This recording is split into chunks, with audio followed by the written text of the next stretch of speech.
warahmatullahi wabarakatuh. Perkenalkan, nama saya Rati Rahayu, NIM 205110414, dosen pengampu Dr. M. Rahmat, MSI. Tugas mata kuliah e-learning. Baiklah, di video kali ini kita akan membahas tentang cahaya dan alat optik.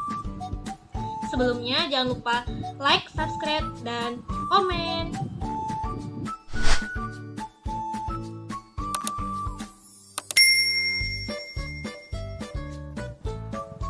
Assalamualaikum warahmatullahi wabarakatuh. Baiklah, sebelum kita memulai pembelajaran, alangkah baiknya kita terlebih dahulu berdoa menurut agama dan kepercayaan masing-masing. Berdoa mulai. Berdoa selesai. Baiklah, apa kabar nih Ananda semua? Ibu harap Ananda semua dalam keadaan sehat walafiat ya. Amin ya robbal alamin. Baiklah, sebelum kita memasuki bab tentang cahaya dan alat optik, terlebih dahulu Ibu meminta Ananda untuk mengamati dan merasakan keberadaan cahaya yang ada di sekitarnya. Ibu meminta Ananda untuk memejamkan mata sejenak untuk menghindari masuknya cahaya ke mata. Kemudian membuka mata kembali dan menceritakan apa yang dirasakannya. Ya, benar sekali. Ketika kita memejamkan mata, maka tidak ada cahaya yang masuk ke mata, sehingga kita akan merasakan gelap. Baiklah, tujuan pembelajaran kita kali ini tentang manfaat mempelajari sifat-sifat cahaya, sehingga Ananda dapat menjelaskan kembali mengapa sih penting cahaya itu. Untuk menjawabnya, kita simak video berikutnya. Sebelum kita memasuki materi tentang sifat-sifat cahaya, alangkah baiknya Ananda mengerjakan LKPD terlebih dahulu. LKPD ini merupakan salah satu contoh dari sifat-sifat cahaya. Baiklah, berikut LKPD tentang cahaya dan alat optik. Link bisa dilihat pada deskripsi. Disusun oleh Rati Rahayu, NIM 200511414. Mata kuliah e-learning, dosen pengampu Dr. M. Rahmat, MSI. Di sini, nama anggota kelompok bisa Ananda semua ketik. Kemudian, di sini juga ada kelompoknya, bisa juga diketik, tulis kelompok berapa, kemudian ada kelasnya. Kemudian di sini mata pelajarannya IPA, kelas 8, materi pokoknya tentang cahaya dan alat optik, submateri, cahaya dan sifat-sifatnya, alokasi waktu 2 kali 35 menit. Di sini ada stimulus. Pernahkah kamu melihat laser menyala? Apakah kamu pernah berpikir apa yang terjadi jika laser tersebut dinyalakan di depan cermin? Bagaimana sudut yang terbentuk dari laser tersebut? Penasaran bukan? Untuk mendapatkan jawabannya, yuk kita bereksperimen. Tujuan LKPD ini yaitu menyelidiki hubungan antara besarnya sudut datang dengan sudut pantul pada cermin datar. Alat dan bahan yang digunakan yaitu ada cermin datar, laser, kertas HVS, busur, penggaris. Kemudian langkah-langkah eksperimen. Pertama yaitu siapkan alat dan bahan yang akan digunakan. Kemudian buatlah garis normal pada kertas HVS. Yang ketiga, susunlah alat dan bahan pada gambar di samping. Bisa Ananda lihat gambar di samping. Kemudian arahkan cahaya senter atau laser ke cermin sehingga terbentuk sinar datar dan sinar pantul pada kertas. Selanjutnya yaitu buatlah garis dengan pensil atau pena mengikuti cahaya tersebut. Yang keenam yaitu buatlah garis tegak lurus bidang cermin tepat pada bidang jatuhnya sinar datang yang disebut garis normal. Selanjutnya itu ukurlah sudut yang dibentuk oleh sinar datang dengan garis normal serta sinar pantul dengan garis normal. Kemudian, catat hasil pada tabel percobaan. Lakukan hal yang sama untuk sudut yang berbeda. Di sini ada data hasil percobaan. Di sini Ibu minta 4 kali percobaan. Ada sudut datang bisa Ananda ketik berapa, kemudian sudut pantulnya juga. Kemudian di sini ada analisis data. Yang pertama, jika sudut datang berubah, apakah sudut pantul juga berubah? Ananda bisa menjawabnya di LKPD tersebut. Kemudian soal yang kedua, bagaimanakah perbandingan antara besarnya sinar datang dan sinar pantul? Yang ketiga, bagaimanakah bunyi hukum pemantulan berdasarkan hasil percobaan? Kemudian Ananda diminta untuk menyimpulkan hasil percobaan yang telah dilakukan. Kemudian di sini ada tanda finish untuk menyerahkan hasil tugas kelompok tersebut. Baiklah, itu tadi penjelasan tentang LKPD dan cara pengerjakannya. Jika ada pertanyaan, Ananda bisa menuliskan di kolom komentar di channel YouTube Ibu ya. Selanjutnya kita akan mendengarkan penjelasan tentang materi sifat-sifat cahaya yang akan Ibu tampilkan di video selanjutnya. Mungkin di antara kita masih ada yang bertanya-tanya tentang cahaya, karena kita tidak mengetahui wujud cahaya dan tidak dapat memegangnya. Cahaya tidak mempunyai wujud, namun cahaya dapat kita rasakan dan kita ketahui keberadaannya. Nah, di sini Ibu ingin bertanya nih kepada Ananda semua, apa sih itu cahaya? Ya, benar sekali.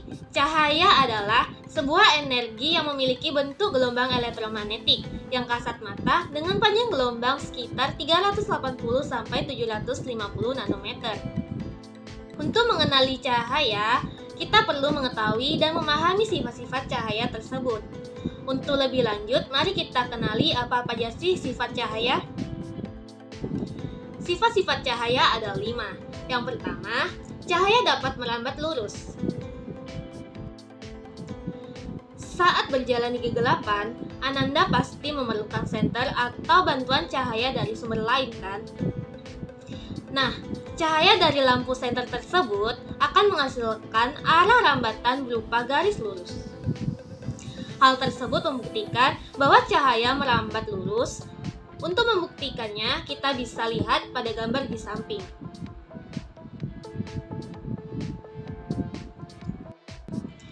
Ketika lubang karton disusun lurus, Ananda dapat melihat cahaya lilin.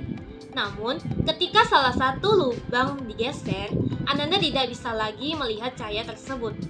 Sifat cahaya yang selalu merambat lurus ini dimanfaatkan manusia pada pembuatan lampu senter dan lampu kendaraan bermotor. Sifat cahaya yang kedua yaitu cahaya dapat dipantulkan. Pemantulan cahaya terdiri atas pemantulan baur dan pemantulan teratur. Pemantulan baur dapat terjadi jika cahaya yang mengenai permukaan tidak rata dan arah sinar pantulnya menjadi tidak beraturan. Sedangkan pemantulan teratur dapat terjadi jika cahaya yang dapat mengenai permukaan yang rata, seperti cermin datar. Maka, sinar hasil pantulannya mempunyai arah yang teratur.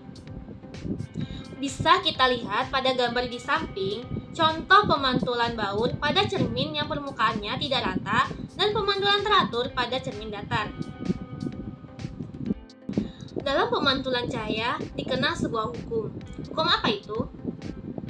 Ya, mungkin di antara kita sudah mengetahui nama hukumnya. Ya, benar sekali. Nama hukumnya adalah hukum Snellius. Bagaimana sih bunyi hukum Snellius? Untuk mengetahui bunyi hukum Snellius, peserta didik bisa mengerjakan LKPD di awal video tadi. Sifat cahaya yang ketiga adalah cahaya dapat dibiaskan. Ada yang tahu apa sih itu pembiasan cahaya? Ya benar, pembiasan cahaya adalah sebuah peristiwa pembelokan arah rambat cahaya. Cahaya dapat merambat melalui dua zat yang mempunyai kerapatan yang berbeda. Sifat cahaya yang keempat yaitu cahaya merupakan gelombang elektromagnetik. Ananda tahu nggak kenapa cahaya dikatakan sebagai gelombang elektromagnetik? Ini jawabannya. Matahari yang memancarkan gelombang cahayanya melalui ruang angkasa tanpa medium. Berdasarkan frekuensinya, gelombang elektromagnetik ada bermacam-macam. Klasifikasi gelombang elektromagnetik yang dikenal dengan spektrum elektromagnetik dapat kita lihat pada gambar di samping merupakan contoh spektrum elektromagnetik. Sifat cahaya yang kelima yaitu cahaya dapat menembus benda-benda. Coba ketika Ananda berjalan di bawah cahaya matahari. Kemanapun Ananda berjalan, pasti selalu diikuti oleh bayangan Ananda sendiri kan? Bayang-bayang tubuh Ananda akan hilang ketika Ananda masuk ke dalam rumah atau berlindung di balik pohon yang besar. Bayangan yang terbentuk karena cahaya tidak dapat menembus suatu benda. Ketika cahaya mengenai tubuh Ananda, maka cahaya tidak dapat menembus tubuh sehingga terbentuklah bayangan. Begitu pula ketika cahaya mengenai rumah Ananda dan pohon yang besar. Bayangan adalah daerah gelap yang terbentuk akibat cahaya tidak dapat menembus suatu benda. Hal ini membuktikan bahwa cahaya dapat menembus benda bening. Baiklah, itu tadi penjelasan tentang sifat-sifat cahaya dan LKPD tentang menyelidiki hubungan sudut datang dan sudut pantul pada cermin datar. Baiklah, dapat kita simpulkan di sini ada 5 sifat-sifat cahaya. Yang pertama, cahaya dapat merambat lurus. Yang kedua, cahaya dapat dipantulkan. Yang ketiga, cahaya dapat dibiaskan. Yang keempat, cahaya merupakan gelombang elektromagnetik. Yang kelima, cahaya dapat menembus benda bening. Dan bunyi hukum Snellius yaitu besarnya sudut datang sama dengan sudut pantul. Dan sinar datang, sinar pantul, dan garis normal terletak pada satu bidang, dan ketiganya berpotongan di satu titik. Baiklah, Ibu akan memberikan satu soal evaluasi tentang materi yang sudah Ibu jelaskan tadi, yaitu bagaimana pembentukan pelangi berkaitan dengan sifat-sifat cahaya yang sudah Ibu jelaskan tadi. Jangan lupa Ananda jawab di kolom komentar. Baiklah, itu tadi materi tentang sifat-sifat cahaya. Materi minggu depan yaitu tentang pembentukan cahaya pada cermin. Alangkah baiknya Ananda membaca terlebih dahulu di rumah ya.